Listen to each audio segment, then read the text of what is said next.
नारद मुनि को अपनी भक्ति पर बहुत गर्व था।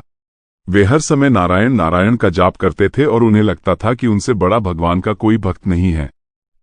एक दिन इसी घमंड में वे सीधे भगवान विष्णु के पास पहुंचे और बोले, हे प्रभु, इस पूरे संसार में मेरे जैसा आपका कोई भक्त नहीं होगा। भगवान विष्णु मुस्कुराए और बोले, देवर्षि, ऐसा नहीं है। धरती पर मेरा एक भक्त है जिसका नाम बिरजू है और वो तुमसे भी बड़ा भक्त है। ये सुनकर नारद को बहुत आश्चर्य हुआ। उनका अहंकार आहत हुआ।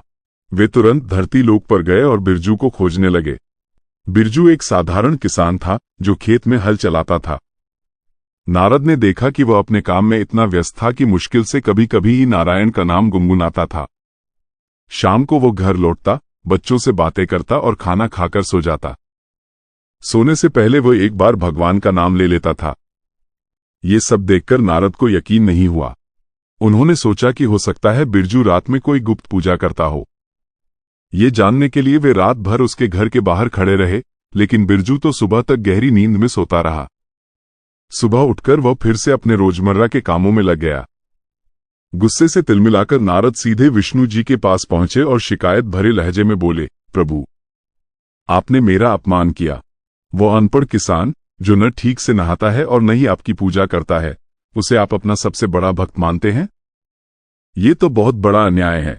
भगवान विष्णु ने नारद की बात सुनकर बस मुस्कुराए और कुछ नहीं बोले। कुछ दिनों बाद उन्होंने नारद को एक बड़ा कटोरा दिया जो तेल से लबालब भरा हुआ था। विष्णु जी बोले, देवर्षि, इस कटोरे को लेकर पूरे ब्रह्मांड का एक चक्कर लगाओ, लेकिन ध्यान रहे इसकी एक बूंद भी नहीं गिरनी चाहिए।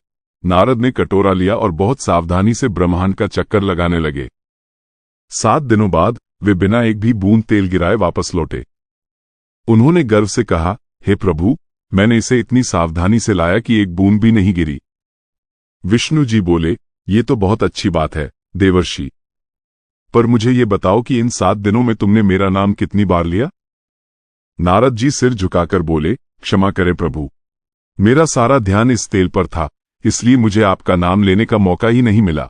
तब भगवान विष्णु ने समझाया, नारद, बिरजू गृहस्थ जीवन के सारे काम करता है। उसे दिन भर हजारों कामों और तनावों से गुजरना पड़ता है, फिर भी वो दिन में कम से कम एक बार मेरा नाम ले ही लेता है। और तुम्हारे हाथ में तो सिर्फ एक तेल का कटोरा था और तुम मेरा नाम लेना ही भूल गए। अब तुम ही बताओ, सबसे बड़ा भक्त कौन है?